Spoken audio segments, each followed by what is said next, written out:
प्रताप जिंदाबाद हमार ना और जनता के करा लोग जौन अपना कीमती वोट दे के हमरा के विधायक बनौलस और कसम खा सबे जने मिल के कसम खा कि जबन जनता हमरा पे इतना विश्वास कैलस ई कुर्सी दहलस ओकर विश्वास टूटे के ना चाहिए।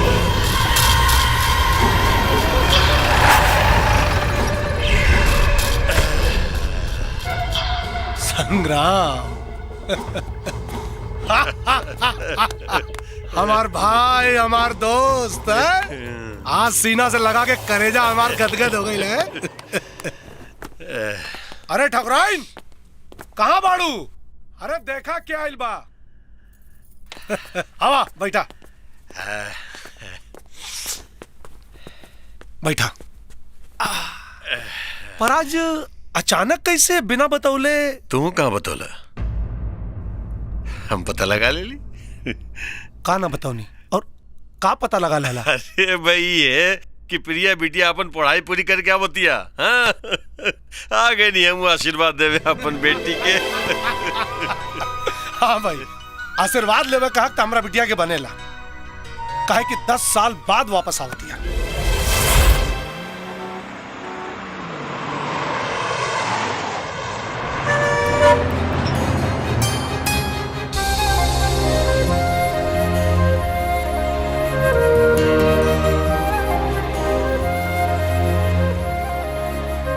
बिटिया ये देख के बड़ा खुशी भई कि तू 10 साल विदेश में रहले के बावजूद भी तू अपन भाषा विचार और संस्कार ना भूलेलू। कैसे भुलाई काका, यह तो एगो धरोहर रहल जे हमेशा हमरा के यहाँ की याद दिलौले रहल। वैसे एक बात बताई काका, जौन बात हिंदुस्तानी पहनावा ओढ़ावा में बा ऊ बात कोनो और पहनावा में नहीं खे। ठीक कहताड़ू बेटी, यहाँ तो साल 2 साल खातिर लइकनी मुंबई चली जाली तो उनकर चाल चलन ओढ़ावा पहरावा भुला जाला। अरे यहाँ तक कि वो अपन भाषा हिंदुस्तानी छोड़ के गिड़बिड़ गिड़बिड़ इंग्लिस्तानी बोले लागेली। अरे संग्राम भाई साहब नमस्ते। नमस्ते नमस्ते भाभी जी नमस्ते। रहुआ तो एकदम में भुला गई नी, आज अचानक कैसे याद आ गई? अरे भाभी जी याद तो उनकर आवेला जिनका भूलल जाला। हाँ आप लोग तो हमरा दिल में बसल बानी भाई। अच्छा ठीक बा, रहुआ लोग बतियाई, हम चाय नाश्ता लेके आवतानी। ले आवा जल्दी पहुंचाई। और सुनाओ संग्राम, काम काज कैसन चलत बा? अरे मर्दवा काम काज के तो मत पूछा, अब तो सब काम काज हमर बेटा रंजीते संभाल ले बा। रंजीत? रंजीत इतना समझदार हो गए बा कि काम काज संभाल ले? हाँ, अरे भाई वो तो प्रिया बेटी के आवे के खुशी में मंदिर गई हवे पूजा करे। मंदिर? इस शैतान के घर में साधु कहाँ से पैदा हो गए ले?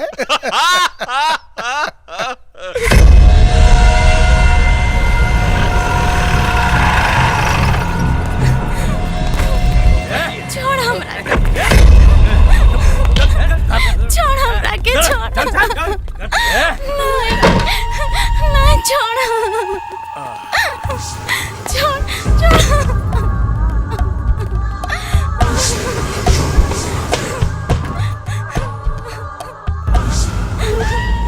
कारे तोरा के हमेशा उठवा के मंगवाए के पड़ेला। अपने से ना सके रे? छोटे सरकार, हमरा से ऐसन कौन गलती हो गई बा कि राउर 3 महीने से हमरे इज्जत के तार तार कर रहल बानी? आखिर हमार कसूर का बा? कसूर तोर ना, कसूर तोर जवानी की बा। ये नसीले नैन है तो रसीले होंठ और एक गतराइल जवानी। सचमुच हम पागल हो गए बनी। चला कपड़ा उतारा, चला। ई तोरे रोज रोज मुआवले से बेहतर बाकी हमार गला घोट के मार दी हमरा की। वो कहावत सुन ले बड़ी की ना, भैंसा जौन खेत पर लार चुआ देला वो खेत के उजाड़ेला ना, बल्कि भैंसा वो खेत के बड़े प्यार से धीरे धीरे धीरे चरेला।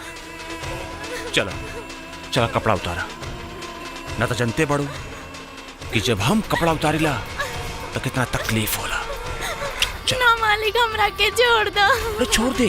ना मालिक ना, चलो ना। हमरा के छोड़ दे। ना मालिक हमरा के छोड़ दे। रो मत, चल कपड़ा उतार। छोड़ दे हमरा के मालिक। अरे छोड़ दे, रो मत।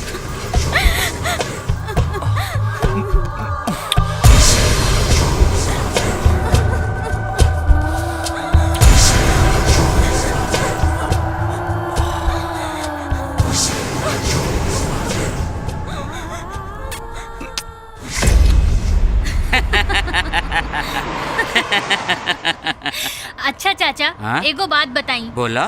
बाबूजी तोहरा के भेज देलन, खुद काहे ना एलन? हाँ अरे बेटी, उनके फुर्सत रही तब नहीं है। जब से विधायक भेल माने तब से उनके रोज जनता दरबार लगाता। एक गोड़ यहाँ रहता तो एक गोड़ पटना में। बाकी भाई साहब, रउआ से एगो शिकायत बा। हाँ, कैसे शिकायत हो? रउआ तब्बे आवेली जब ठाकुर साहब घर में रहले। वैसे तो रउआ के दर्शन दुर्लभ हो जाला। हाँ अच्छा ही बात है। तब आपके शिकायत तब हमेशा खातिर दूर हो जाई। वो कैसे? अरे मर्दवा, बचपन में कई मंगनी याद बा कि नेता बनला के बाद से भुला गेला तू। कैसन बात करता रहा संग्राम? अपना हाथे से प्रिया और रंजीत का मंगनी कहनी, वो भुला सकीले का हम? हाँ, अतः कोनो बढ़िया सा मुहूर्त देख करके अब वो दोनों के बियाह करा दा। हाँ। फिर तो हमेशा अवल जवल लगबे करी ना। मालिक मालिक मालिक, बड़ा गजब हो गई मालिक।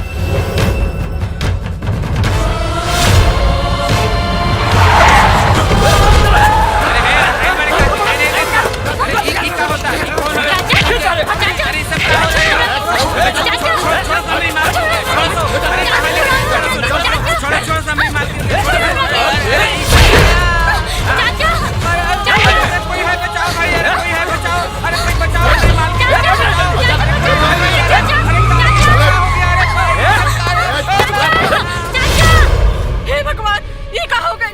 हमार बेटी गुंडन के काम निकलस। वो हमार बेटी के। शांति, शांति, शांति, कुछ ना हो। शांति, शांति, शांति, शांति। हेलो, खबर तो मिल गई हुई समर प्रताप सिंह कि तोहार बेटी हमरे कब्जा में बिया। क्या बोला था? क्या बोला था? दिलावर। दिलावर? अरे हाँ, वही दिलावर जेकर ठेका तू संग्राम सिंह के दे देहला और हमार 2 करोड़ रुपया के नुकसान कर देहला। अब अगर तू अपना बेटी की जान और इज्जत सलामत चाहत बाड़ा तो 2 करोड़ रुपया भेज दा और अपना बेटी के ले जा। लेकिन इतना जल्दी इतना रुपया कहाँ से? अरे लेकिन बेकिन किंतु परंतु के समय नहीं खे। हम तोहरा के 2 घंटा के मोहलत देता नहीं। 2 घंटा के अंदर 2 करोड़ के पेटी भेज दा, न तो तोहरी बेटी के 200 टुकड़ा करके पेटी में भर के तोहरा पास भेज दे। हमरा बेटी के कुछ ना होगा कि चाहिए। रुपया हम भी से होता नहीं। पता बोल, पता बोल। तो पता लिखा।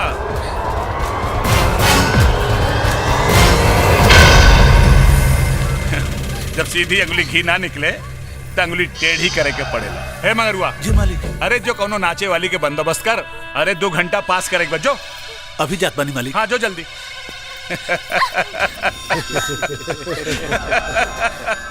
विदेशी डांस तो बहुत दिखले होबू, अब तनी देसी ठुमका के मजा ला। शांति, शांति, शांति। हमार बेटी कहाँ भी? कुछ ना। हमार बेटी के ले आई। शांति, पता चल गई बा फिरौती का मामला।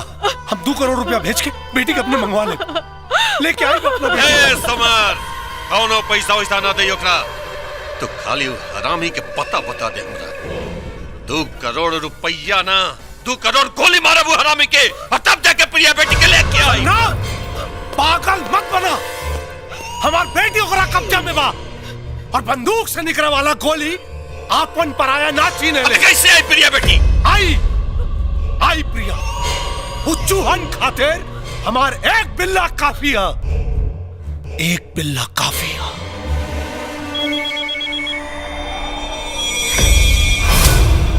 प्रणाम बाबूजी। शंकर, दिलावर प्रिया के उठा के ले गइल बा। हमरा के हमार बेटी चाहिए। और तिलावर के मौत शमशान बना दे ओकरा अड्डा के। जी बाबूजी, काम हो जाए।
धोखा धोखा, अरे धोखा कैले से तो साला, अरे मुंह का देखत बड़ा, मारा सारे के मारा।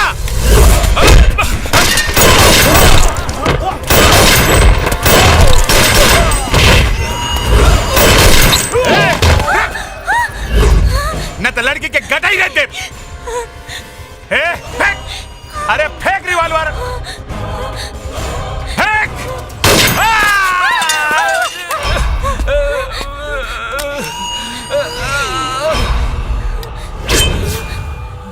नहीं नहीं नहीं नहीं नहीं नहीं, यही हाथ से मैडम जी के छुआ लिया ना? हाँ?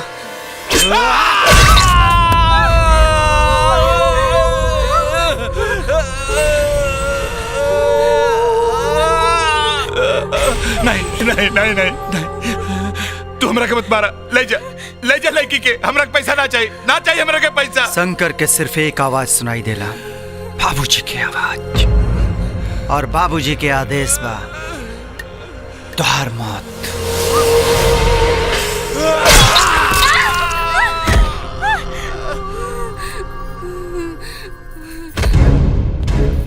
ई तरह घूमला से हमार बेटी वापस आ जाएगा। हम कहा तानी पैसा काहे ना भेज देनी, एक आदमी की भेज देनी। अरे अपहरण करे वाला लोगन के पास बड़का गिरोह होला, और भाई साहब जात रहलो तू नौ के रोक देनी। रो देखिया, अगर हमार बेटी के कुछ हो गइल ना तो हम ना रवि घर में हम छोड़ के चल जाए, फिर बैठल रही अपन धन दौलत में कुंडली मार के। शांत हो जा, शांत भगवान, कुछ ना हो, वापस आई हमारी बेटी, हम बाप है होकर, हमरो बेटी हो। तसल्ली रखा, उस जकरा के भेजले बानी ना, अकेला अकेला 100 के बराबर हूँ, लेके आई हूँ हमारा बेटी के वापस।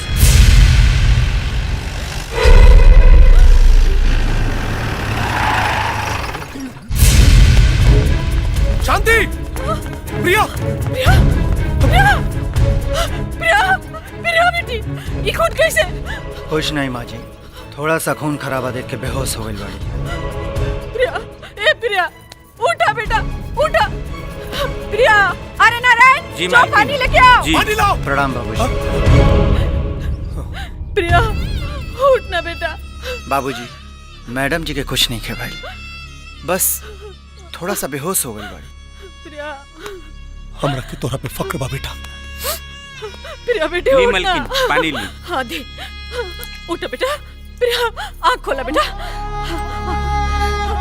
नारायण जी। पकड़, चल, चला बेटा, चला। नारायण पकड़ा, पकड़ा तनी मलकिन। अब बेटा, अब चला। चलो बेटा और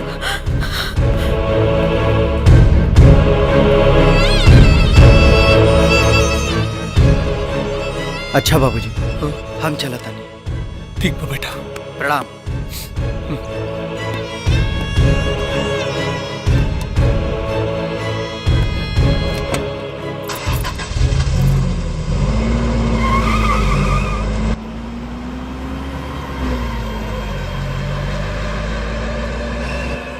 कहो यह है तोर बिल्ला।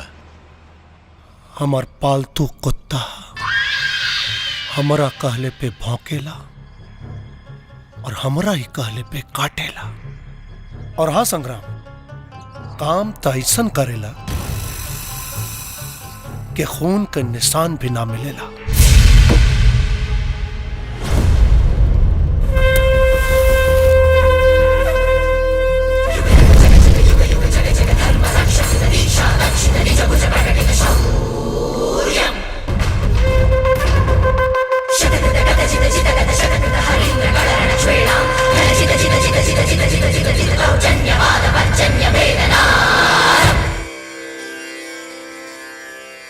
बुझाता आज फिर कहीं से नरसंहार का क्या होत बाड़ा।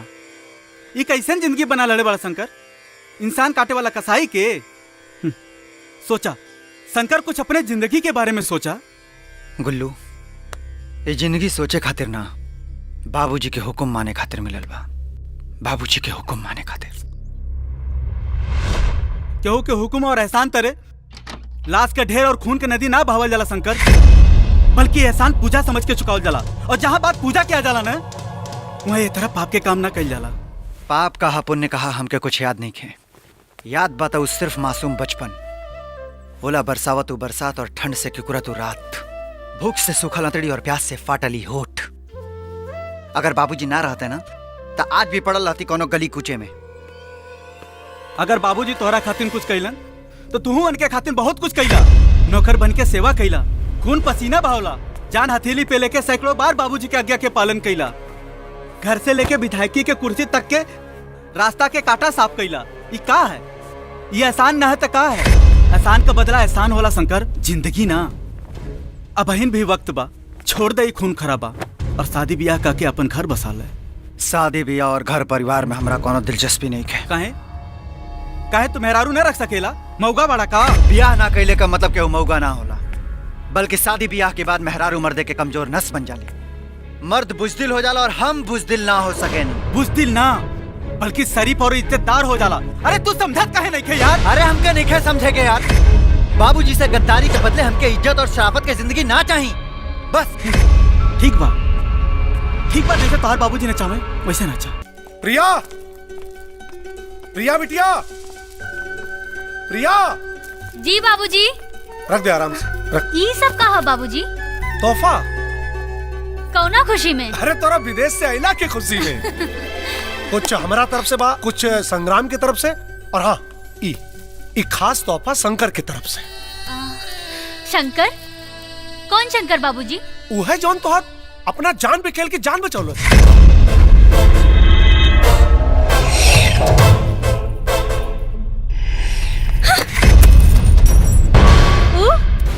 उ जल्लाद, उ कसाई, और जौन इंसान के गाजर मूली जैसन काट देलस।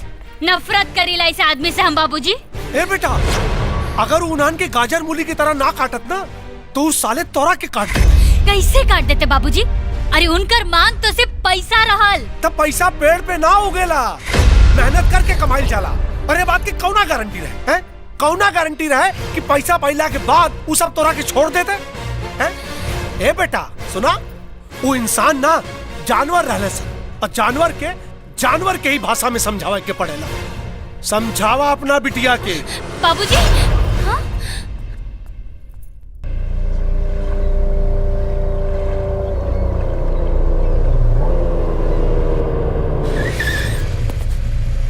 ए, चल जीप हटा रास्ते से। ए, रुक, चाय पी ले तब हटाई। कौन हवे रे? अबे गाड़ी हटा ले। वो विधायक के आदमी हवे शंकर, और वो बहुत खतरनाक आदमी है। अरे तो हम कौन शरीफ आदमी हैं? वो विधायक के आदमी है ता हमहू संग्राम सिंह के आदमी हई। अब मरवली से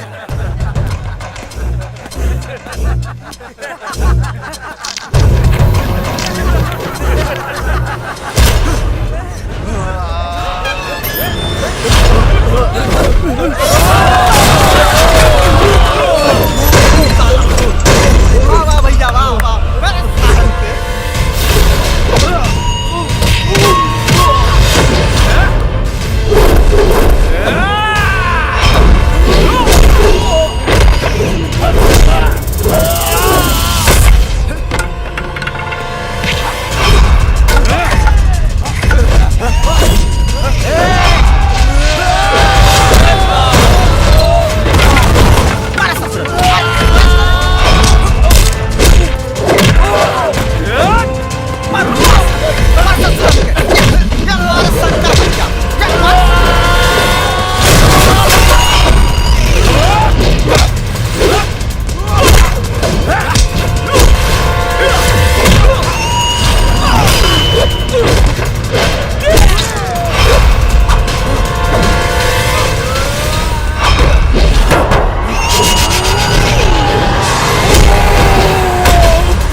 खड़बे साला, बालू खड़बे साला।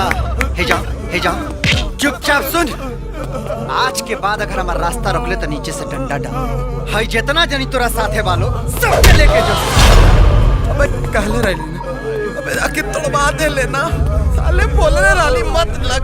आखिर साले चल रे गाड़ी चालू कर साले चल।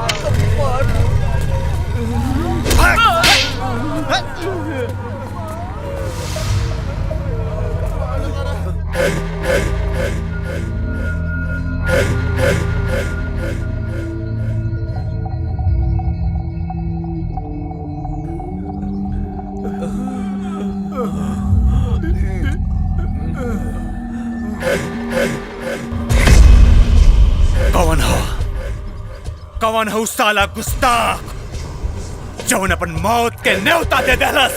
छोटे मालिक को विधायक के आदमी शंकरवा है। शंकर जासन और कुत्ता के पकड़ के लेके आवसन।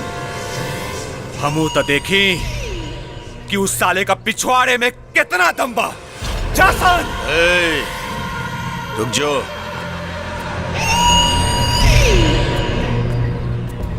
कादे शंकरवा कौन मुर्गी के बच्चा है? शंकरवा मुर्गी के बच्चा ना है जे तू लोग झट से पकड़ के और पट से ओकरा गर्दन में ओढ़ देवे। जी उस साला हमार गाड़ी और हमनी के आदमियन के मरले बा।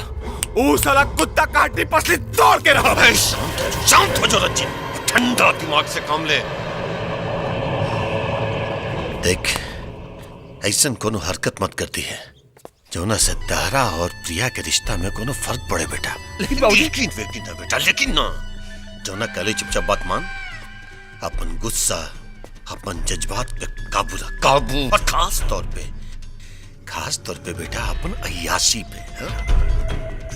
जब ले प्रिया से तोर बियाह ना हो जाए ना तब ले शराफत और इज्जत के चादर ओढ़ के रख बेटा, तब पूरा करोड़ों के दौलत हाथ से चले।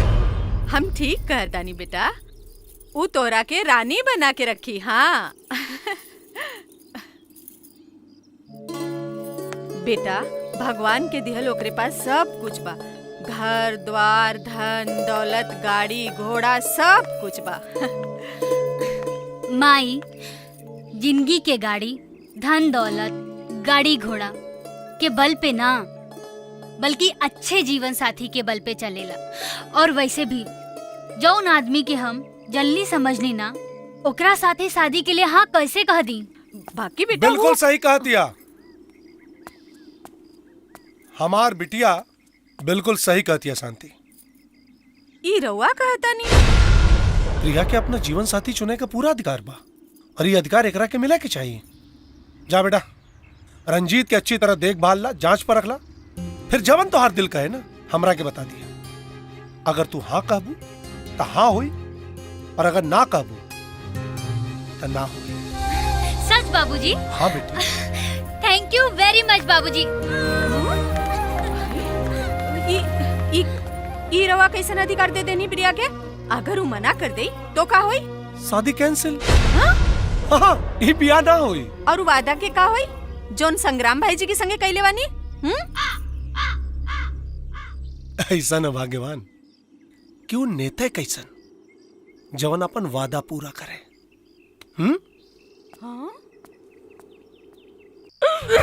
चल चल भाग यहाँ से। बाबूजी। हट हट हट हट।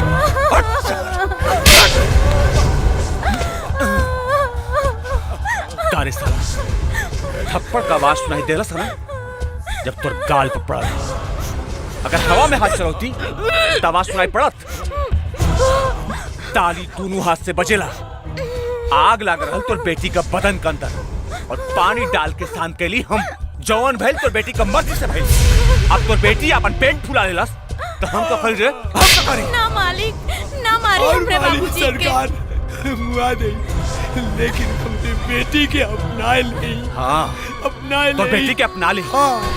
साला गली के फेंकल हड्डी के अपन गर्दन में लटका ले। चल चल निकल यहाँ से, चल निकल। ना छोटे सरकार ना, ऐसा जुल्म ना करी, रहम करी हमरा पर, रहम करी छोटे सरकार। बर्बाद ना आबाद ले भी ले पैसा और गिरवा दे अपन बेटी का लड़का। ना छोटे सरकार, ये लड़का राहुल का हो, ये पाप हमसे ना होई। ये पाप तोरा के नहीं करेगे, ये पाप डॉक्टर करे। पकड़ पकड़। तू हूँ खाइए और डॉक्टर के भी खिला दिए। और खबरदार केहू से बतैले कि तो बेटी का पेट में हमार नहीं कमा, बाप बेटी के कटवा के गंगा में फेंकवा दे। बाबूजी, बाबूजी, बाबूजी।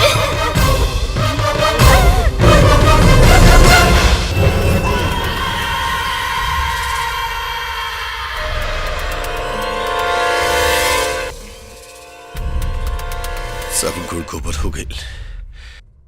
इतना मना कहला के बाद भी सला उहे भैल जौना बात के हमरा डर रहे।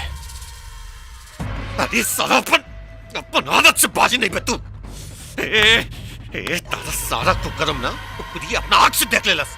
अगर बाप आके साला शादी तोड़ देलस, अरे करोड़ के दौलत गई तर हाथ से।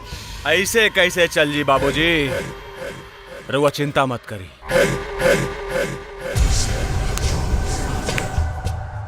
कुछ न कुछ सोचा था नहीं। कुछ सोचा समझे का जरूरत नहीं के संग्राम, फैसला हो चुकल बा, अब ये शादी ना हुई बस। अरे भाई लेकिन एक बार हमार बेटा रंजीत के बात तो सुन ले समर। सुने सुनावे के कोनो जरूरत नहीं खे। ऐसन कुकर्मी लड़का से हमार बेटी के बिहार ना होई। चली जी चली। ठीक बा, बेटी आप लोग के हा जॉन फैसला करी, लेकिन हाँ जॉन को कर्मप्रिया अपन आंख से दिखले बड़ी वो हम ना हाई कैले बा। अरे साला बताई लोग के, बता कि सच्चाई का हो। जी विधायक जी, वो कर्म हम ही कहले बानी, और फुलवा के बाप यही के शिकायत लेके छोटे मालिक के पास आए। झूठ बोलत आई।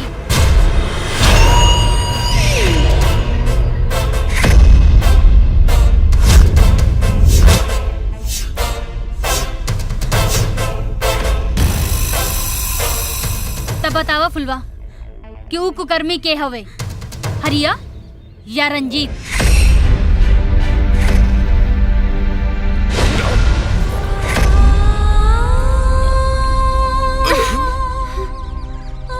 मेम साहब, छोटे मालिक।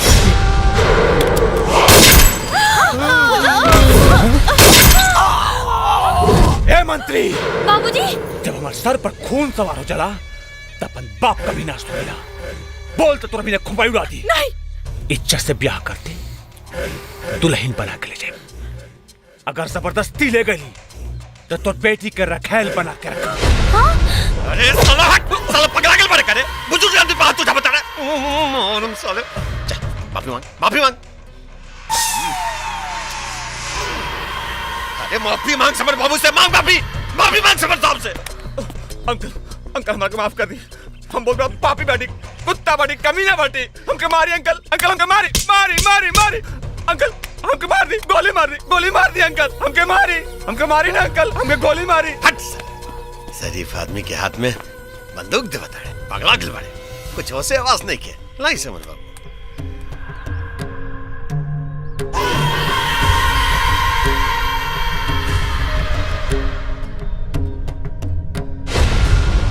समर बाबू, दरवाजा पे दुद्दू को लाश, ये रिवॉल्वर पे तोहार उंगली के निशान। तब तू ही बतावा, खून हमर बेटा कैले बा कि तू?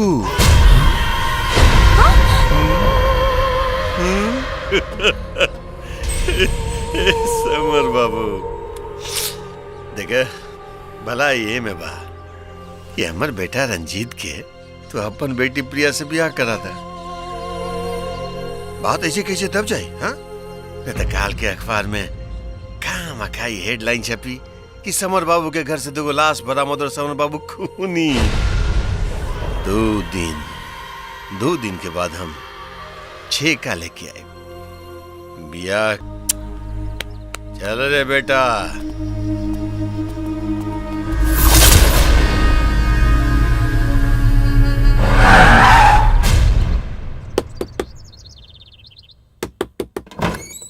बाबूजी,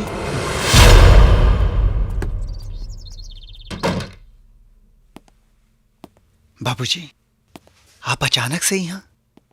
कोनो बात रहला तो हमके बुलवा ले रहती। आप आवे के कष्ट काहे कहीं? बात दरअसल हमरे मान और सम्मान पे आ गई बा, इसे खुद चल के आवे के पड़ल। आदेश करी बाबूजी, खुद के गर्दन कटवावे के बा कि दूसरा के काटे के बा? दोनों को जरूरत पड़ सकेले, काहे कि सवाल हमरा बेटी के जिंदगी के बा। बात दरअसल ही बा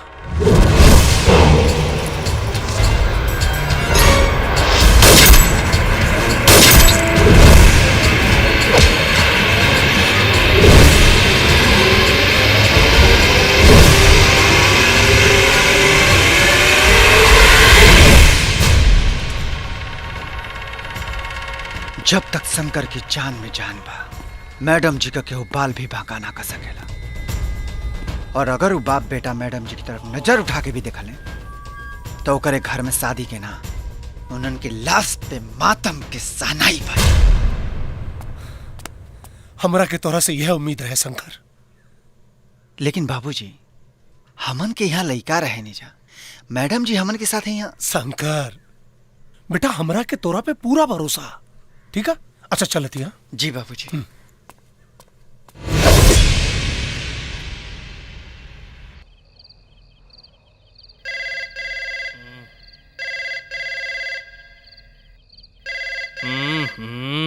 दारू ठीक से नहीं के पिए दे।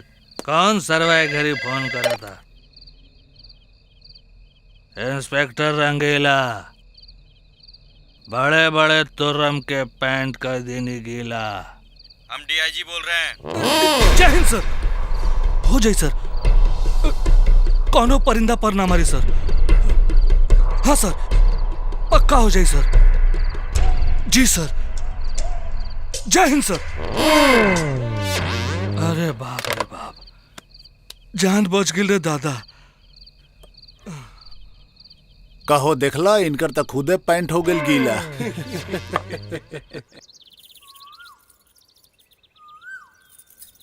जय हो तुलसी मैया, हमार घर परिवार की रक्षा करिया, सब खुश रहे। भाभी जी प्रणाम। प्रणाम भाभी जी। प्रणाम। भाई साहब, ई सब का बा? शगुन? अरे शादी के शगुन। बुला इस समर के।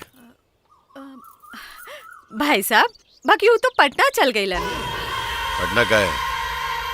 वो कहत रहलन विधानसभा के सत्र चालू बा, जरूरी काम बा, जाए के पड़ी, सवेरे ही चल गईलन। कोई बात ना, चली प्रिया बेटी के बुलाई। ही शगुन ओकरे हाथ में दे दे। कहो पंडित जी, हाँ हाँ सगुन तो बिटिया खातिर आइल बा। हाँ बाकी भाई साहब वो तो प्रिया के भी संगे ले गेला। प्रिया बेटी के साथ ले गए लेकिन का है? अरे शादी के जेवर कपड़ा जोन खरीदे के बा। ओ मतलब जेवर कपड़ा। हाँ? चलो जल्दी सब, ये हवेली के चारों तरफ से घेर रसन। और हाँ, कोई परिंदा पर ना मार सके। और देखो कोई गुंडा मवाली नजर आए ओकरा गोली मार दिया सन। भाभी जी प्रणाम। प्रणाम। दरोगा जी ये सब का बा? दरअसल मंत्रालय से आदेश आइल बा कि राउर हवेली के सुरक्षा बढ़ा देवल जाओ, कहे से कि अपने जान माल के खतरा बा। खतरा? अरे हमार के दुश्मन बा? अरे भाभी जी, दुश्मनों दोस्त के रूप में रहेला। खैर कोनो बात के चिंता नहीं खे। हमार नाम है इंस्पेक्टर राजवीर रंगीला। बड़े बड़े तुर्रम के पैंट कर देनी गीला।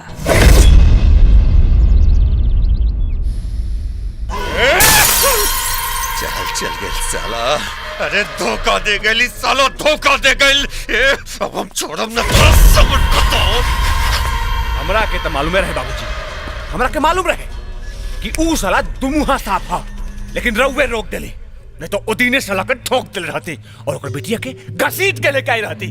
हाय हाय बेटा हाय, वो हरामी की बेटी ही घर में बहू बन के आई प्रणवा ठाकुर संग्राम सिंह के। अब ते हमर शान के बात बन गई और अपन शान बचावे खातिर लाशन के ढेर लगावे के पड़ी लगाई, साला खून की नदी बहावे के पड़ी बहाई, लेकिन ओकर बेटी आई है घर में दुल्हन बन के। अरे साला दरोगा रे, तो ये काहिले तोरा हमें के हिम्मत कैसे मिल रे? वार्निंग देवे, हवेली पर हमार ड्यूटी लागल बा। अगर तोहनी दोनों उधर नजर उठा के देख ले तो गोली चल जाई, खून खराबा हो जाए। साला तू हमारा धमकी देवे रे? तू संग्राम सिंह के धमकी देवे? बच्चे का दबा दी ना तो साला पूरा वर्दी में छेद हो जाई, इतना छेद की गिल्ले न गिनाई। हरामखोर साला, हमरे टुकड़ा पे पले वाला कुत्ता हमने से भौं कर बे तू। टुकड़ा के बदले में तोर काम भी केले बानी, तोहर तमाम कुकर्म के फाइल दबा के रखले बानी। बाकी अब वो फाइल ऊपर आवे के टाइम आ गई। का मतलब रे? तोहारू दोस्त विधायक चाल चल गई, हमरो ऑर्डर आ गई बा तोहर गड़ल मुर्दा उखाड़े के। मर्डर, डकैती, फिरौती गैला संग्राम सिंह, तू दोनों बाप बेटा लंबा गैला, कहे से कि तू दोनों के गर्दन हमार चंगुल में बा। अब तुम्हें बतावा, दबाई कि ढीला करी?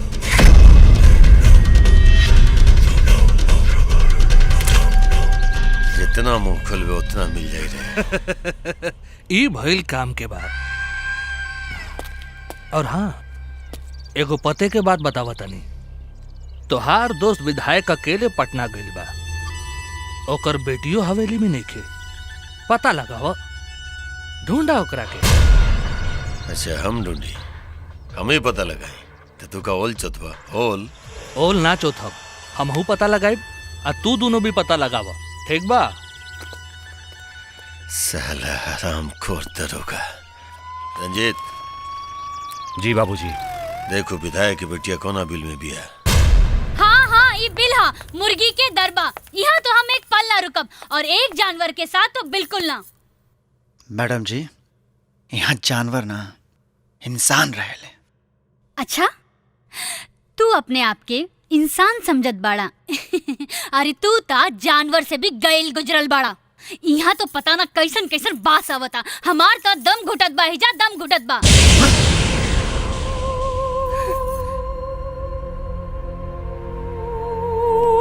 आपके दम घुटे चाहे आपके सांस रुके, पर आपके रहे के यही जगह, और ये बाबूजी के आदेश बा।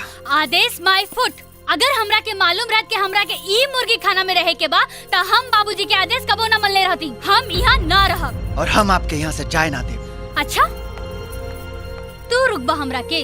तू रुकबा त रोका, हम जा रहल बानी। रुक जाए मैडम।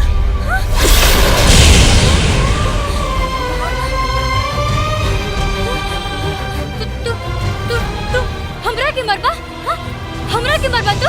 अरे हम अपनी आप के मार ले मैडम। प्लीज मैम साहब मान जाई, वरना ही अपन जान दे दी। जान दे के भी बाबूजी के दिहल वादा के टूटे न दे।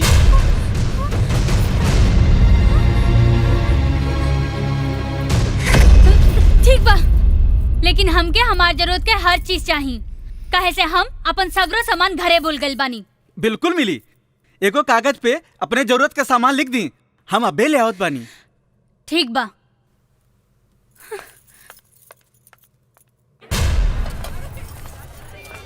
ए सुन, एकरा के कहीं देखले बाड़े? नहीं। ए, एकरा कहीं देखले बाड़े? नहीं। ए, रुक। का बात बा भाई? ये लड़की के कहीं देखले बाड़े?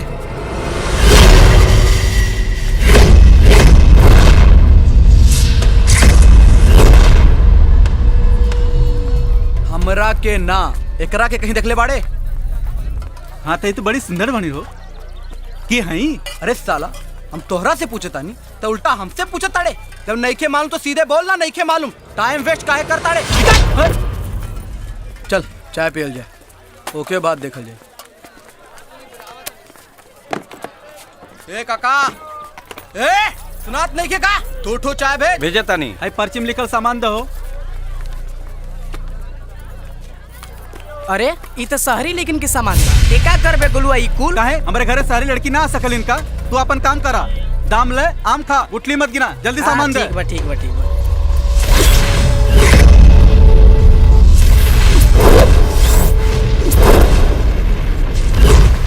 अबे ये तो शंकरवा की दोस्त हवे। देख बितासा की दुकान पे। चल पीछा करल जा, चल।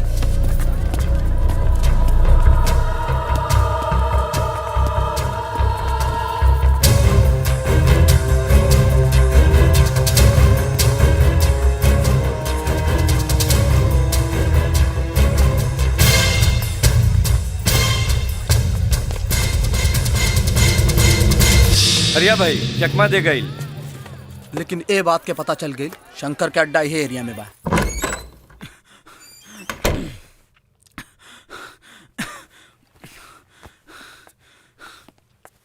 अरे गुल्लू, ऐसे कहाँ फदड़ा? कोनो साढ़ पीछे पड़ गया का? साढ़ ना शंकर, कुत्ता। कुत्ता? हाँ, संग्राम सिंह के कुल कुत्ता पीछे पड़ गई लान। वो कुल तोहरा के कहाँ बैठा गई ना? मैम साहब के फोटो लेके चारों तरफ ढूंढत बाटे।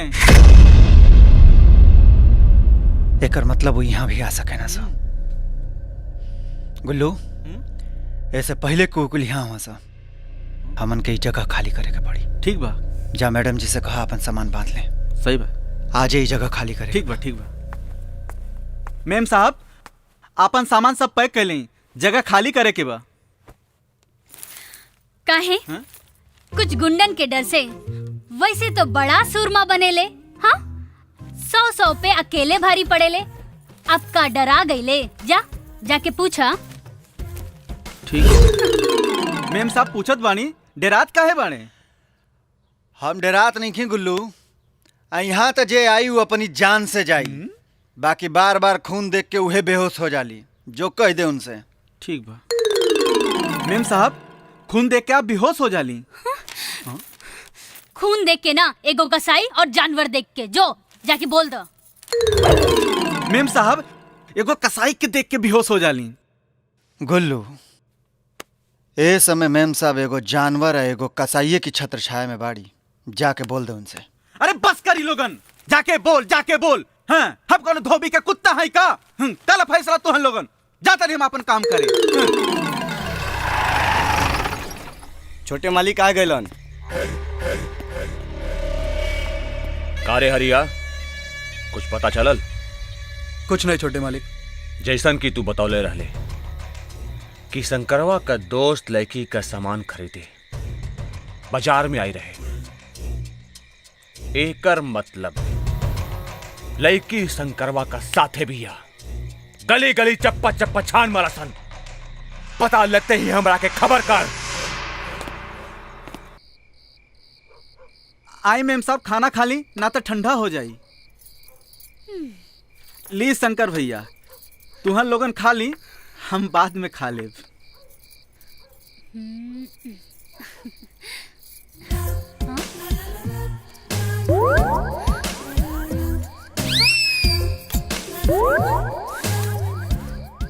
फिर हुए घास फूस।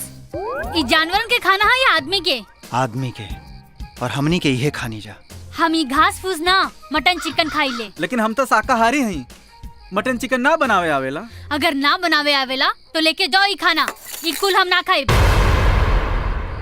मैडम जी, हमन के आदमी समझी चाहे जानवर, 2-4 दिन आपके और रहे के बा तो जौन बात उन खा लें। हम ना खाए।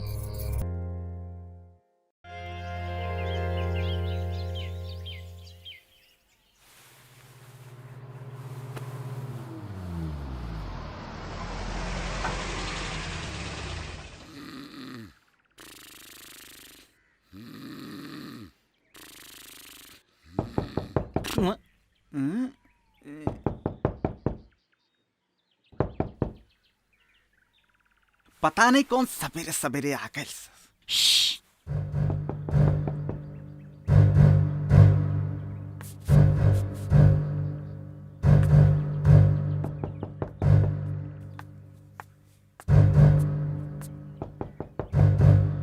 हे गुल्लू, दरोगा आइल बा, जाके चटाई पे सो जा। जा।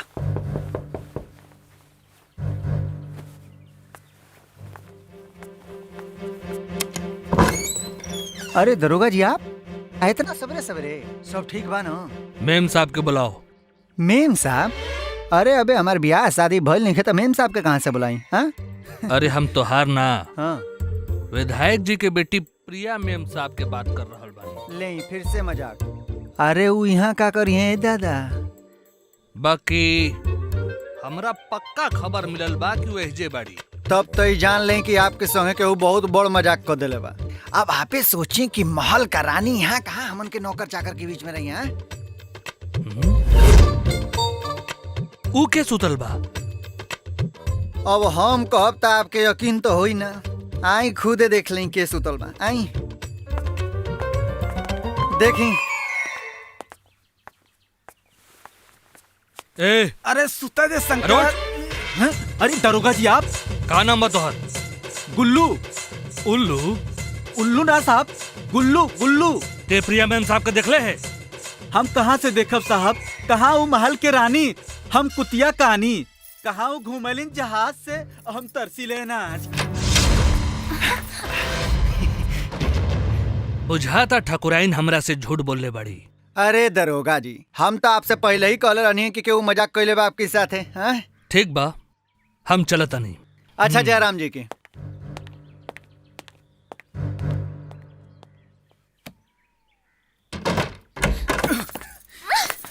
काहे रोकला हमरा के? शायद हमार माई कोनो संदेश भेजले हुई है। अरे कोनो संदेशा उन्देशा ना भेजले रहली है। आई ललवेजा सूंघे खातिर। सूंघे खातिर काहे? दरअसल उस संग्राम सिंह के बहुत बड़ा कुत्ता है। अगर संग्राम सिंह के पता चल जाये कि ईजा बानी आप, तो संग्राम सिंह बारात लेके चले थे ईजा। हमरा तोहरी बात पे कोनो भरोसा नहीं खे। हमके हमार माई से बात करे के बा।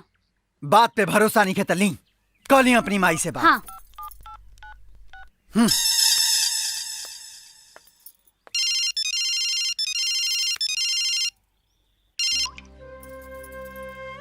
हेलो। हेलो माई, प्रणाम। हाँ प्रिया बेटी, कैसन बाड़ू? माई हम तो बिल्कुल ठीक बानी। अच्छा एगो बात बताई कि ऊ दरोगा के रउआ यहाँ भेजले रहनी का हमरा लगे? अरे दरोगा के हम का करे खातिर पटना भेजब? अरे माई, हम पटना में ना, हम तो एहिजा शंकर के पास बानी। शंकर के पास? हाँ। हम तो सोचत रहनी तू अपन बाबूजी के संगे पटना में बाड़ू।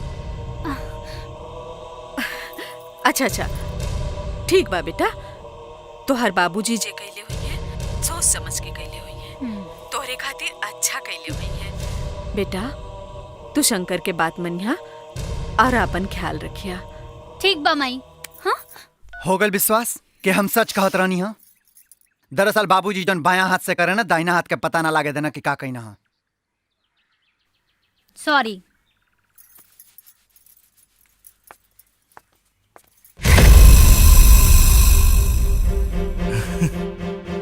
दरोगा से दुगले।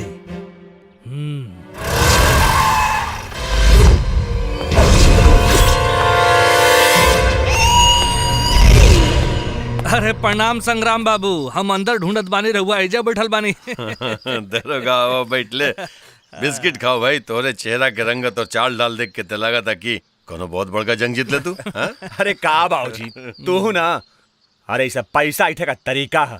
अरे पैसा इठिला तक कामो करेला रंजित बाबू।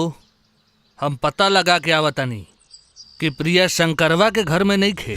प्रिया शंकरवा का पास नहीं के इहे पता लगौले है। इतना नोट दियाइल बा का उखाड़ ले। उखाड़े के तो हम बहुत कुछ उखाड़ सकीला रंजित बाबू। उठ रे और दरोगा कारे तू सर्व हमके धमकावत बड़े, हमार फेकल हड्डी खा के और हमारे पर गुर्रात बड़े। छोड़ हमार गिरेबान, छोड़ रंजित, ये पुलिस का गिरेबान हो। बांध के ऐसा ठोकाई करब कि न हाथ रही न पैर। और हाँ, जॉन फाइल पर हम सांप नियन कुंडली मार के बैठल बानी, वो बाहर आ जाई। छोड़ दो, पकड़ा के बैठेगा एकदम दिमाग में होश नहीं गिरा। गुस्सा में खाली सुनो। चलो बैठा बैठा बैठा बैठा बैठ जा दरोगा जी। बच्चा बाहर एकदम एकला होश नहीं गिरा, समझ में नहीं खावत की क्या करे के बाद। ले बिस्किट खा, बिस्किट खा। अरे खा खा, ठंडा हो जा, ठंडा हो जा, ठंडा हो जा।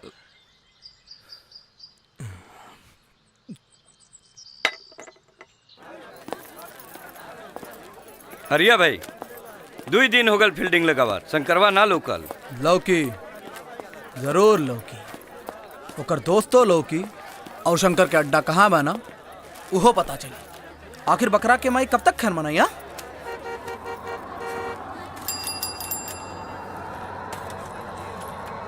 देख देख देख, विधायक की गाड़ी है। हाँ यार, ये तो विधायक है, लेकिन विधायक का घर तो यहरियन बा। ये गलियों में कहाँ जात पड़े? चल चल पीछा कर।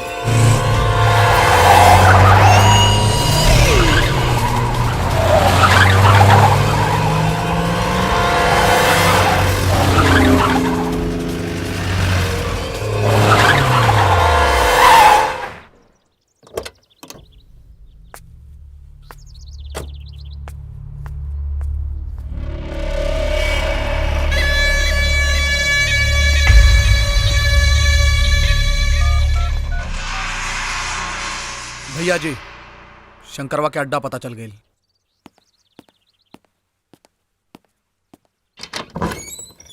अरे बाबूजी प्रणाम। जी अतरा।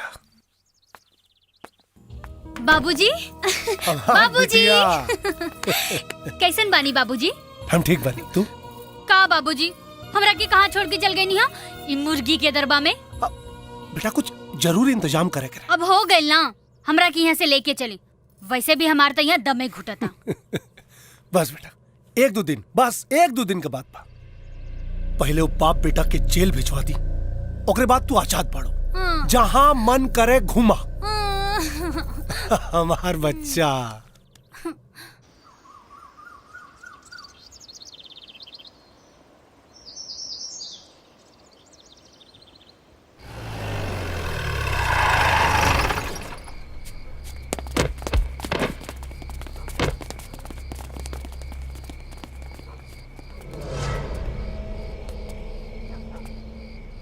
रे दरवाजा तोड़ दसन। रुकी छोटे मालिक, हमें को रास्ता देख ले बानी। पीछे को पाइप बा जेकरा से आसानी से ऊपर जाइल जा सकेला, आसानी से अंदर आइल जा सकेला। शाकाल जी भैया, तू पीछे का पाइप से ऊपर चढ़ जाओ।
बस जल्दी आ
मछरी जैसे जाल में फंस गए ना।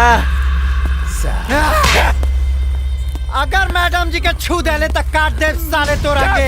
छोड़ रे साला। अयो दादा। चल चल चलो चलो चल चल बहुत चल बहुत छुप रहे चल छोड़ हमरा के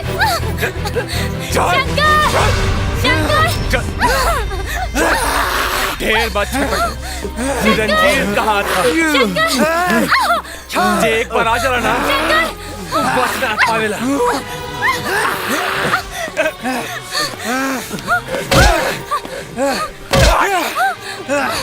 अगर मैडम जी के कुछ हो गया तो साला जमीन में जिंदा गाड़ दे। छोड़ मैडम जी के। कुत्ता के बच्चा साले। छोड़ मैडम जी के। मैडम जी बचा सकेला। रंजीत को आखिरी दिन आ गई साले।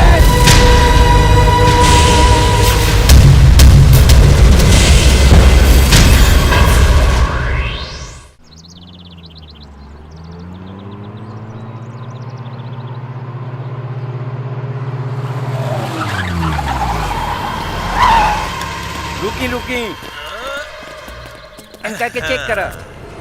आराम से पूरा बढ़िया से चेक कर लो भाई। देखो कोनो कुछ हथियार उठा तो नहीं क्या? हो गए मिलल जरूरी बा। जाए समर प्रताप। समर प्रताप। संग्राम सिंह इस साला एजा का करे आइल बा। ए जी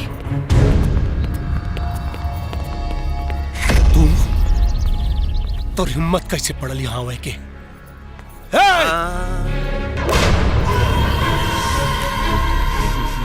कुछ बोले के पहले तनी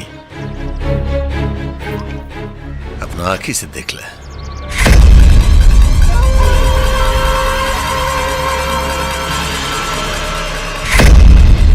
प्रिया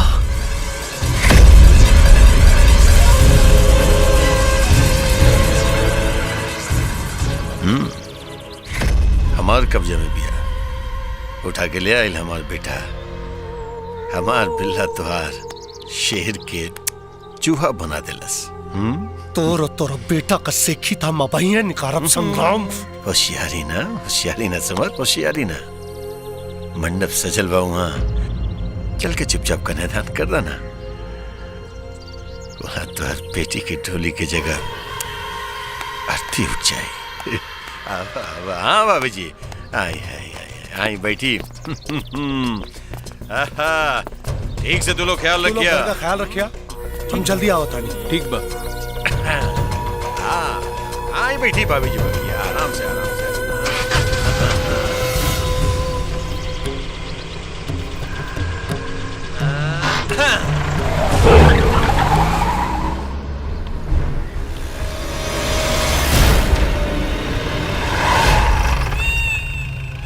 अरे साला, ये दोनों दुश्मन एक साथ कहा जाता।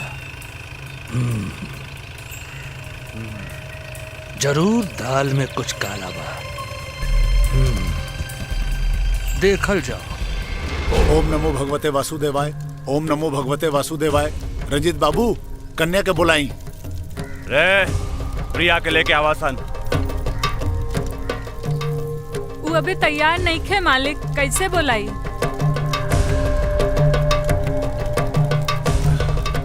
पंडित जी जी आपन कार्यक्रम चालू रखी। जी जजमान। हम लड़की के लेके अभी आवत अति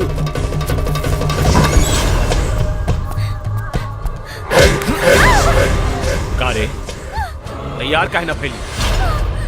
सीधी तरह शादी का जोड़ा पहन ले और चुपचाप तैयार हो जाओ, न तो बिना शादी का सुहागरात मना दे। हम कौनो कीमत पे शादी के जोड़ा ना पहनब। तू भले हमार जान लेला। तोर जान ना ले, अपन 3 दर्जन आदमियन के तोरा ऊपर छोड़ दे, जो तोर इज्जत के कुत्ता जैसे नोच नोच के खा जाइए।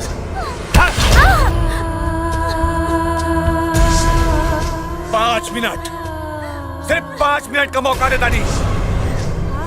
तैयार करके शादी का मंडप में लेके आवासन जल्दी।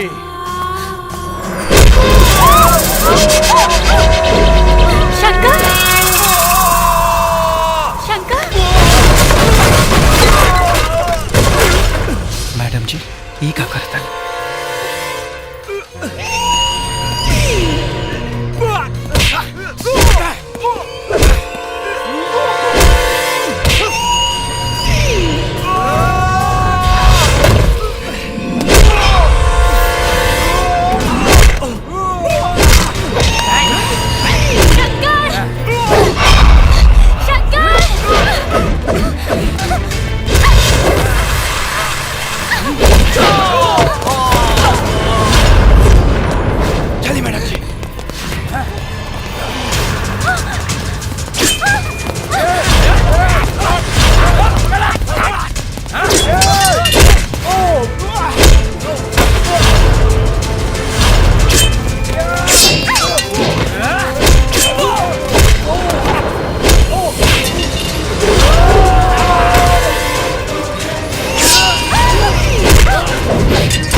होनी होत बहुत बलवान।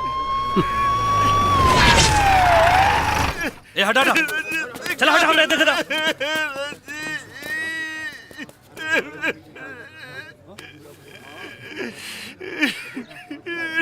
ई तो एक्सीडेंट के केस हो। का हो संग्राम बाबू, अपना बेटा के खुदे मार देला, चढ़ा देला एकरा ऊपर गाड़ी। धारा लगी 302।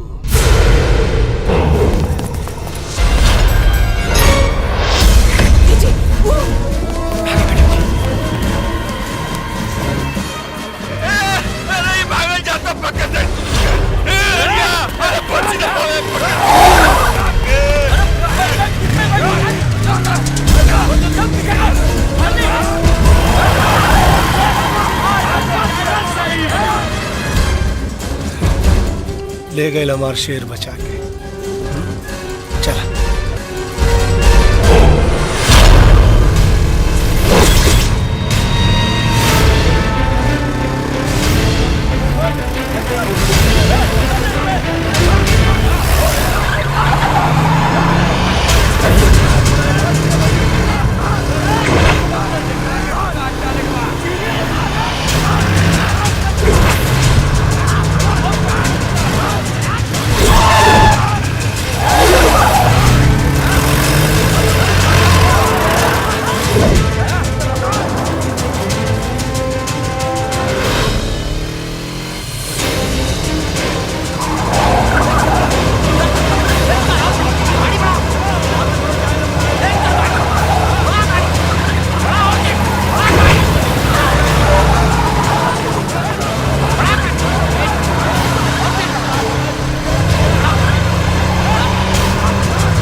पेट्रोल खत्म हो गई।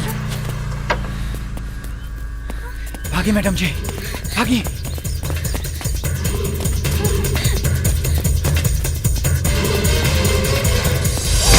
मैडम जी, मैडम जी उठी।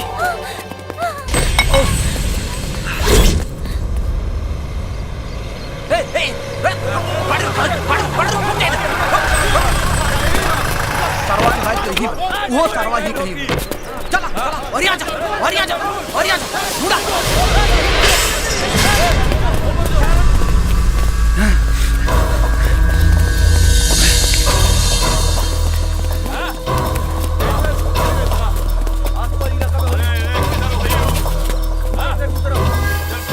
वो देखा भागा था कुछ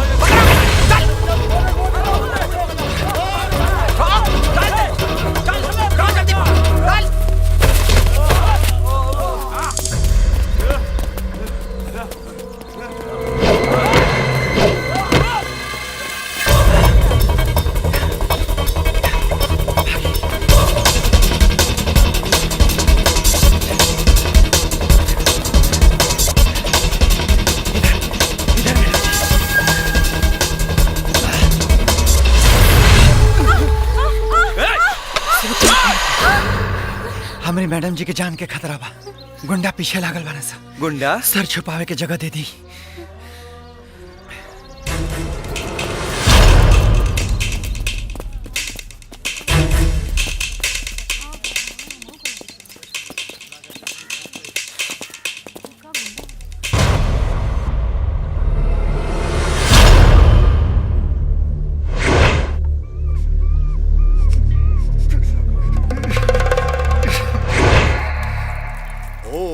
तस्य श्री रंजितस्य अमुक गोत्रे गंडक नदी तटे साधकर्म करिष्यामि। ओम सर्वे शांति पृथ्वी शांति सर्व शांति। ओम शांति शांति शांति। ओम अस्य मुखाग्नि। ओम अग्निज्योताभ्यो नमः। ओम ग्रामज्योताभ्यो नमः। ओम स्थानज्योताभ्यो नमः। ओम पंचतत्व सविनस्यः अग्नि मुखाग्नि का संसार संपूर्ण। तोहार तो पूरा वंश खत्म हो गया संग्राम सिंह। एकरा के काल जाला भाग्य। तू जौना पंडित के अपना बेटा के ब्याहे का मंत्र पढ़े खातिर बुलौले रहला ना, उहे पंडित तोरा बेटा के दाह संस्कार का मंत्र पढ़ा था। भगवान ओकरा आत्मा के शांति दे और तोहरा के धीरज रखा के हिम्मत। समर हमर बेटा के त चिता भी नसीब भइल, लेकिन तोहर बेटी के त चिता भी नसीब न हो दे। ओरल मैडम जी, चलिए भागी मैडम जी, भागी।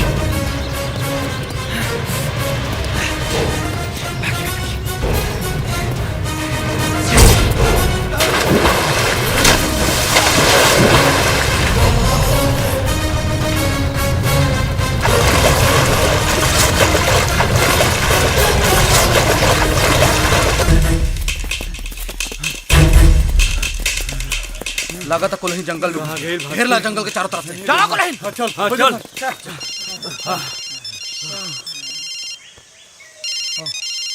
जी मालिक। काबिल हरिया मिललू सब ना मालिक, कुलहीन जंगल में घुस गए। अगर जंगली जानवर से बच गए ना तो हमरिन बोटी बोटी काट के ले जाए। बोटी बोटी ना, बोटी बोटी ना, ओकर लाश हमरा चाहिए। खून पियब हम ओकर खून पियब। तांडव तांडव करब हम ओकर लाश पे चढ़ के। जी मालिक, लेकिन मालिक कुछ आदमी और चाहिए, काहे कि रामगढ़वा के जंगल बहुत बड़ा है। हाँ, बेइज्जत किया।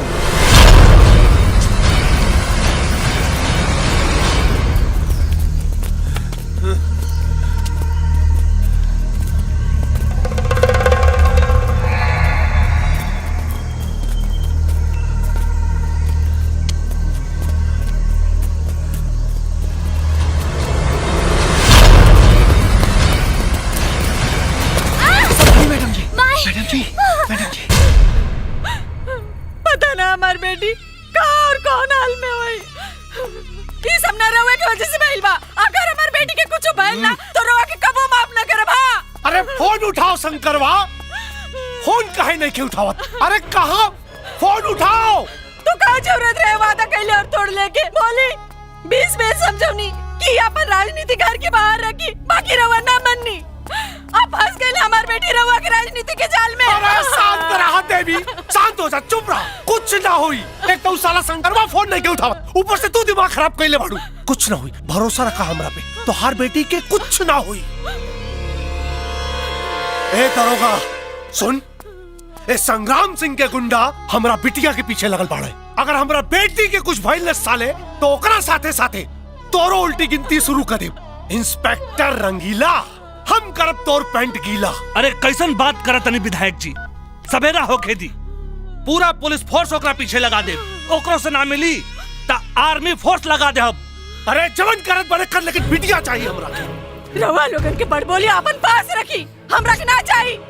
हमरा के हमर बेटी चाहिए बस। एक तो रात के समय बा, ऊपर से एगो जवान लड़का के साथ हमार बेटी भी है। अगर कुछ हो हवा गइल तो हमें कहीं मुंह दिखावे के लायक भी न रहल जाए। अरे शुभ शुभ बोला महारानी, शुभ शुभ बोला।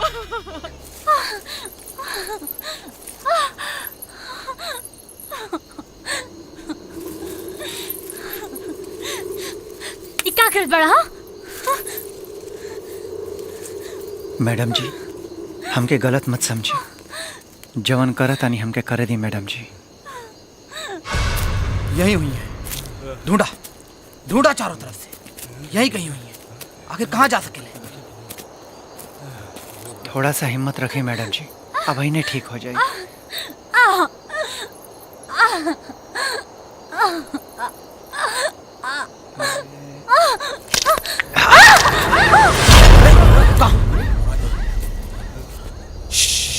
वो हरिया बाड़े, ये हरिया बाड़े, जा तू हरिया जा और तू हरिया जा।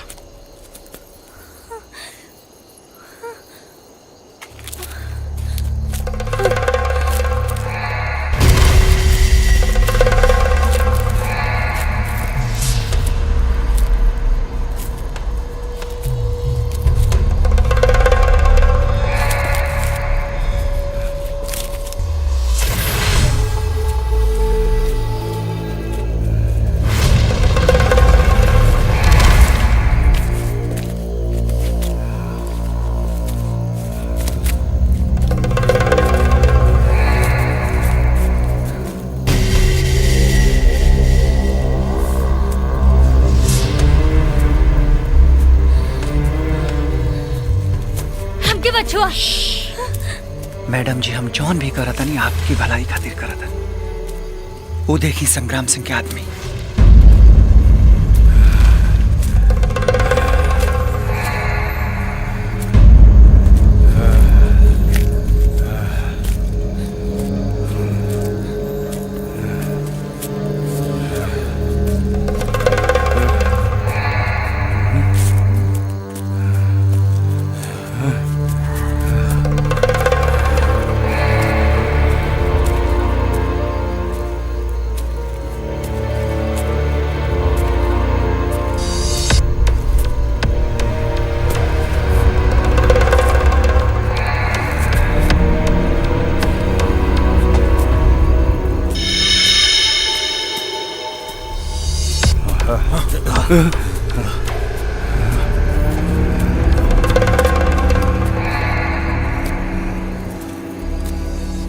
मैडम जी मचान चलिए ऊपर बैठा दिए आपके। संभाल के मैडम जी। मैडम जी हम बैठा था नहीं, आप हमारे कंधा पे चढ़ जाए।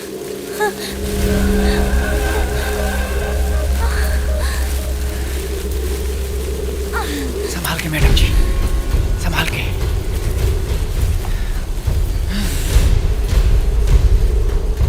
चलिए मैडम जी, संभाल के। हिम्मत रखिए मैडम जी। मैडम जी संभाल के।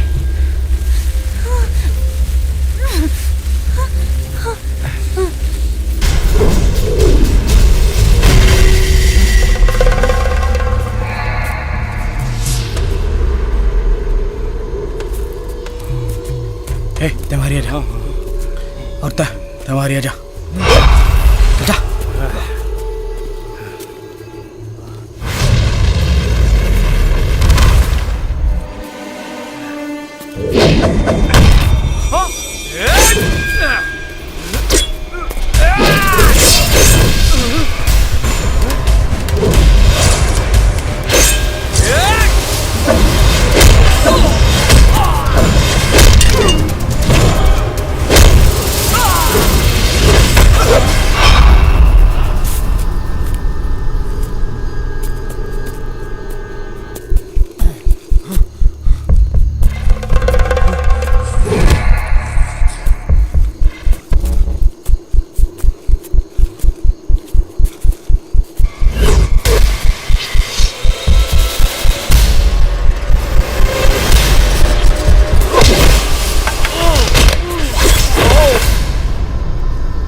कहा बैल मुंडी कटला की दो हरामी के कटला की ना मुंडी। ए संग्राम सिंह, दूर हरिया तहरी के प्यारा हो गई, लेकिन तू अगर अपन जिंदगी चाहता रे तब मैडम जी के पीछा कल छोड़ दे, ना तो तोर आंख निकाल के गोटी खेलब और मुड़ी काट के फुटबॉल। अरे सालो, अरे मुंडी कहाँ काटब तोरे सालो।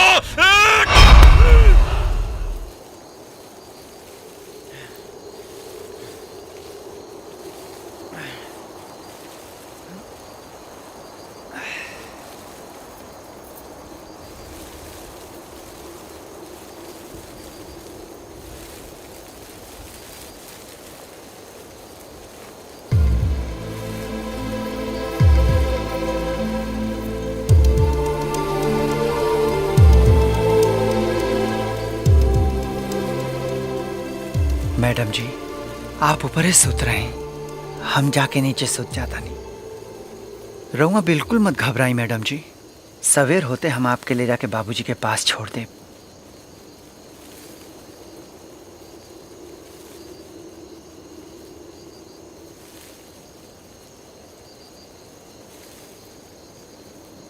अच्छा मैडम जी, हम जाता नहीं।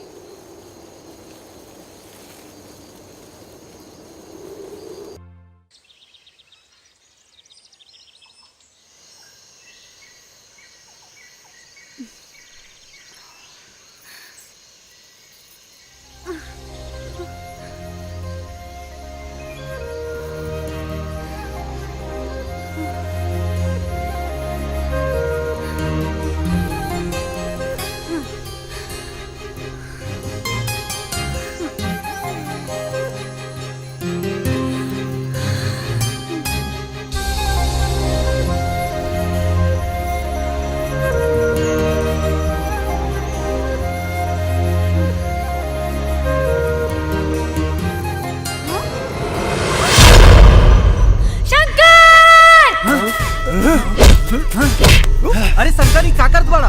गुल्लू, ई गुंडा ना, ई विधाई जी के आदमी हमें। बाबूजी के आदमी? और तू यहाँ कैसे? शंकर, तार फोन ना लागत रहल। अरे यार, हमार फोन कहीं गिर गया यार। तब तय बाबूजी परेशान होके हमरा के फोन कैलन और ई लोगन के साथे भेजलन, तब हम पता लगावत यहाँ आ गईनी। तब बाबूजी काहे ना आइलन? बाबूजी के तो खुदे बुरा हाल बा, और मलकिन तो रो रो के बुरा हाल कैलले बाड़ी। रउआ के देखिए तो खुश हो जाइए। चली मेम साहब। हाँ हाँ।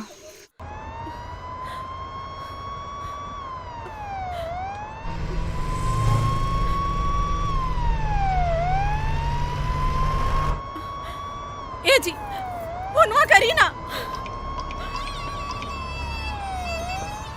फोन उठाओ शंकर, फोन उठाओ।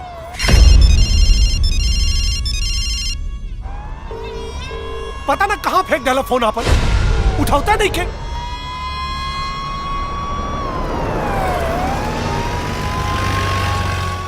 ए जी, हाँ लगाई ना एक बार और।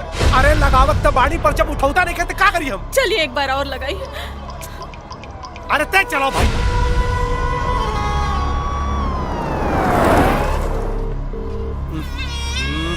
खाली घंटी बाजता, उठात नहीं के फोन। भगवान, पता नहीं कहाँ हुई हमारी बेटी। अरे तू चुपचाप बैठा भाई, हमने खोजा निकला नहीं ना, मिल जाए। रवे की वजह से भलवा सब कुछ। हाँ, अब हमरा वजह से काम भाई। हाँ, तोरे वजह से। ए भगवान, कहाँ से खोजी हम अपन बेटी? अरे तो पुलिस भी खोजता, हमनियो खोजता नहीं, आदमी लगल बाड़ा है। ई मेहरारू कपार खा जाई हमार। अरे ए, रोक रोक रोक रोक रोक। ये मोटरसाइकिल तो शंकरवा का बुझाता। गाड़ी रोक रोक रोक। शंकरवा का मोटरसाइकिल? अरे विधायक जी, हाँ, एजा काहे रुक गई? ये शंकरवा का मोटरसाइकिल, एकर मतलब वो एजा कहीं हुई। अरे हाँ, ओकर मोबाइल के लोकेशन भी एहरे बतावता। एहरे कहीं बा। लगाई ओकरा के फोन लगाई।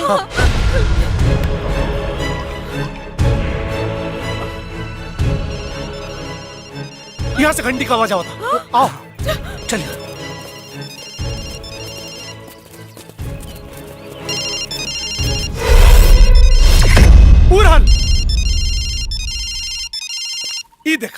शंकरवा का मोबाइल तो यहाँ पड़ल बा। वह हम कहीं कि काली से फोन कहे नहीं के उठावत।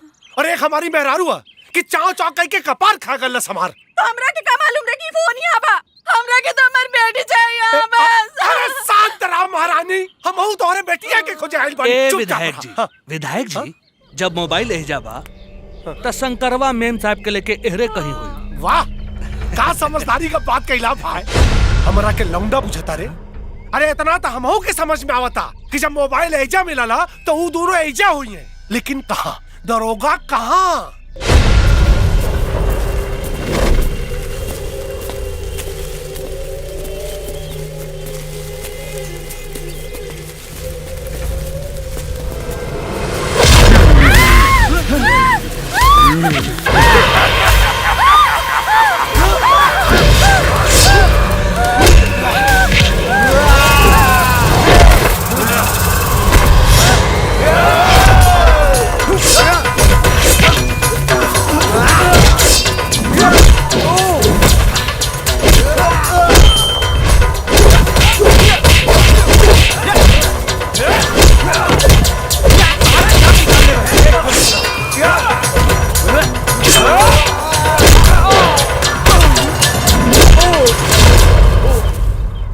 ए लड़की के कहीं देखला लोगन? हाँ साहब, ये लड़की और एगो लड़का दोनों रात के आयल रहना और दोनों के पीछे गुंडा पड़ल रहलन और दोनों जंगल के तरफ गईले। विधायक जी, जंगल नजदीके बा, चली चल चली चल चल चल।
ई का कदल है यार।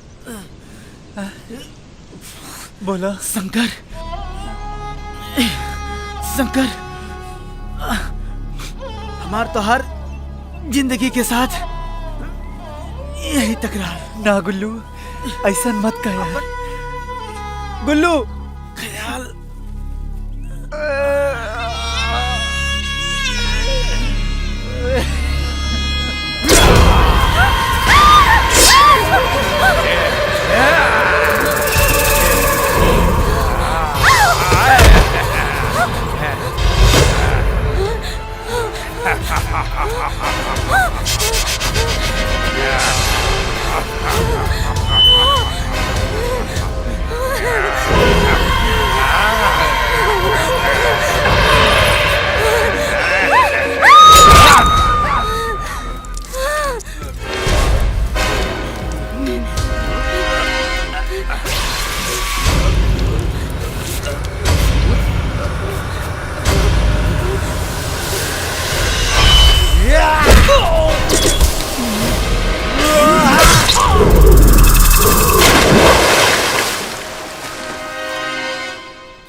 विधायक जी, हाँ। ई जंगल इतना बड़हन बा कि एक बार जेकरा में बिला जाला उ वापिस ना आवेला।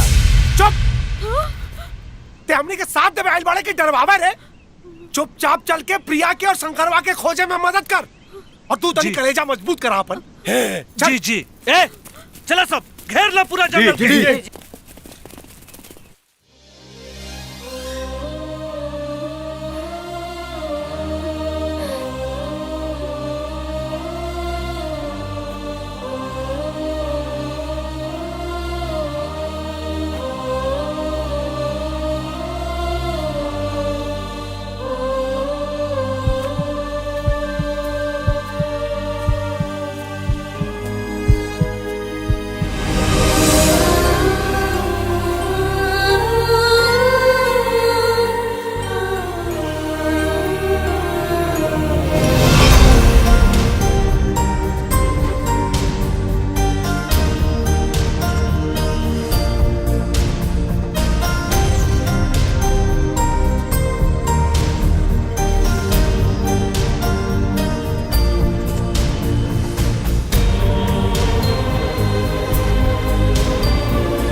बिटिया,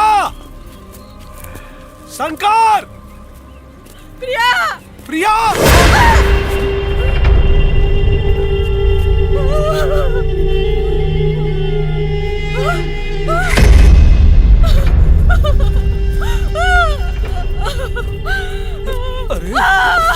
अरे हर तो लाशे लाश पड़ा बा। इतना लाश हमार प्रिया भी, ए प्रिया। अरे तू चुप रहा। अरे ये प्रिया का दुपट्टा हा, प्रिया ना हा। इतना लाश लौका तो प्रिया बा कहीं, शंकरवा बा कहीं। एकर मतलब वो लोग जिंदा बाड़े। हाँ हाँ चल चल दरोगा चल। अब चला। प्रिया, प्रिया, शंकर, प्रिया, संभाल के चला तनी। ऐसे नीचे देखी। प्रिया,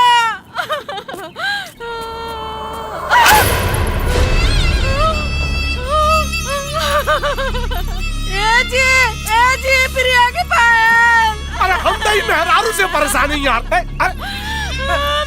अरे सुना, देखा लड़की की गोर से भागा में कहीं गिर गई होई पाए। नहीं हमार प्रिया। तोहार बिटिया जिंदा बा, तसल्ली रखा तू। अते हमारा पाचे पाचे कहाँ चलता रे? और तो पुलिस वाला कहाँ बड़ा है? अरे विधायक जी, पुलिस वाला पूरा जंगल के घेर के ढूंढत पड़ा। वो लोग जरूर गहरे मिले। चलो चलो। प्रिया, अरे आवाज आ।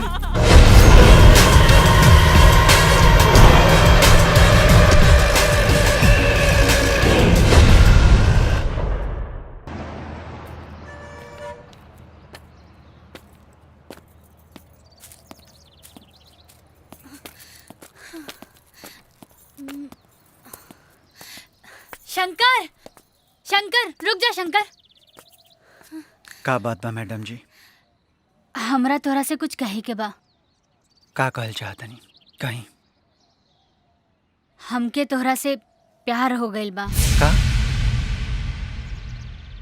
ये ना हो सकेला मैडम जी। काहे शंकर काहे? हम तोहरा आंख में प्यार के समुंदर और धड़कन में मोहब्बत के आवाज महसूस कर ले बानी। फिर ई इनकार काहे? ये मर्यादा है मैडम जी, मर्यादा। हमरे जिस्म के रोम रोम में बाबूजी के वफादारी बसल बा और हमरे दिल के धड़कन बाबूजी के पूजा करेला मैडम जी। आप बाबूजी की अमानत हैं और हम बाबूजी की अमानत में खयानत ना कर सकेनी मैडम जी। हमके माफ करी मैडम जी, चलिए।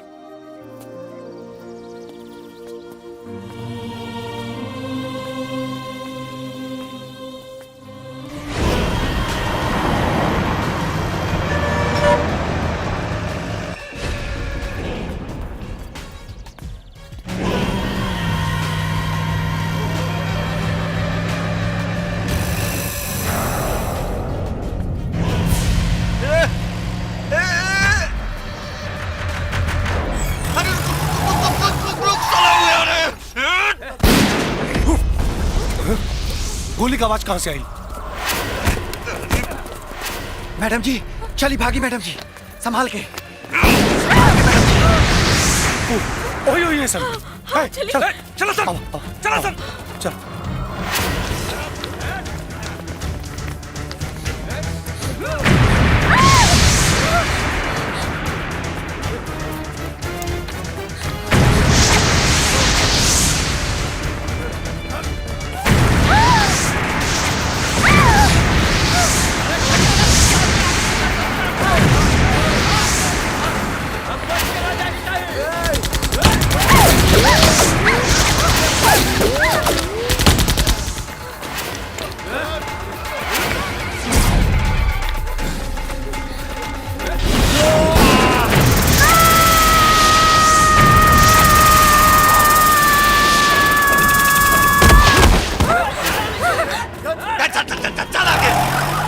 मैडम जी उठी, उठी मैडम जी।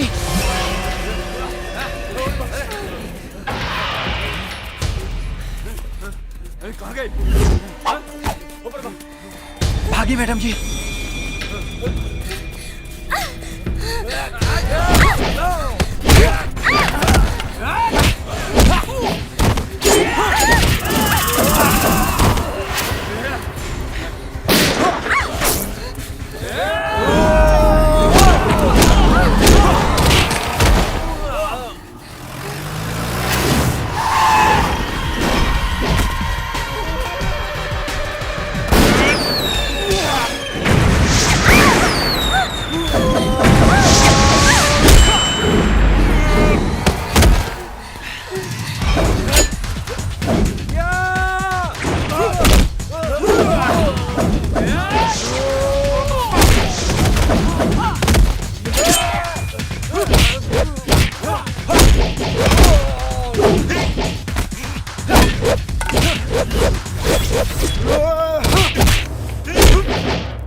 उठ। अरे उठ उठ साले।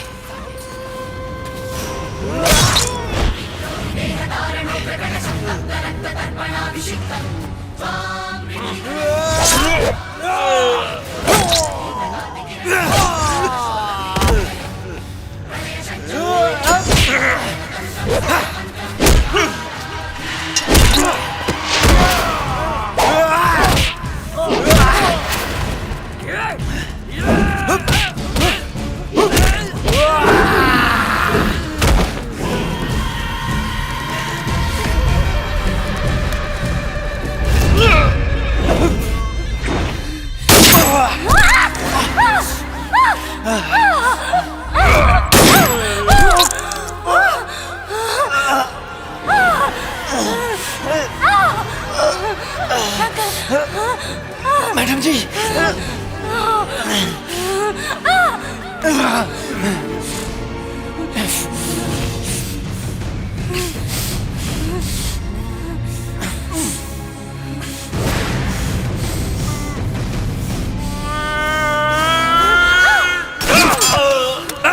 गिरफ्तार करना सबके। बाबूजी बाबूजी पकड़ो सबके। बेटे पकड़ो। संग्राम सिंह, अब तो हर खेला खत्म हो गए। तो भी दुश्मनी करे लगले। ई वर्दी कानून के दोस्त होला, गुंडन के ना। ए जी देखी खून। अरे भाई अरे तू सुआ बाहर में रख ले रहलू का। बाबूजी। जब देखा नौटंकी। चुप चुप 2 मिनट चुप रहा, बात करा था बेटी से। ए बेटा कैसे लगल रे? कुछ ना बाबूजी, गोली छू के निकल गई। हाँ गोली छू के निकल गई, कुछ ना पहले बेटी के, कुछ ना। चल चल। तू ठीक पड़ू ना? हाँ भाई।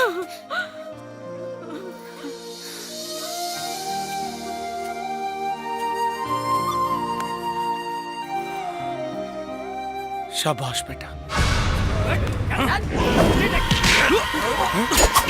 बाबूजी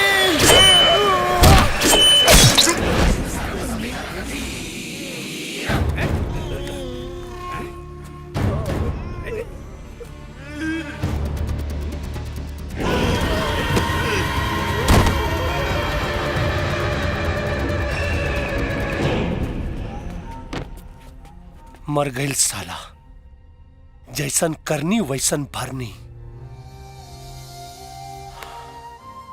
एक बार फिर ते हमरा बेटी के बचा ले बेटा। जियत रह। अच्छा बाबूजी, अब इजाजत दी हमके। प्रणाम। खुश रह बेटा, जियत रह। चलत है मालकिन।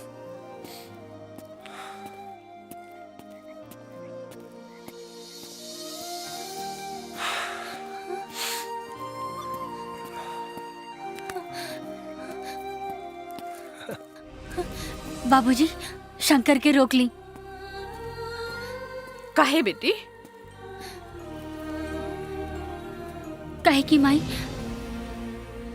हम शंकर से बहुत प्यार करेनी। ऐसे का घूरत तारू हो? एगो सड़क छाप लइका के अपन दामाद बना लेनी, एहू में कोनो राजनीति बा का?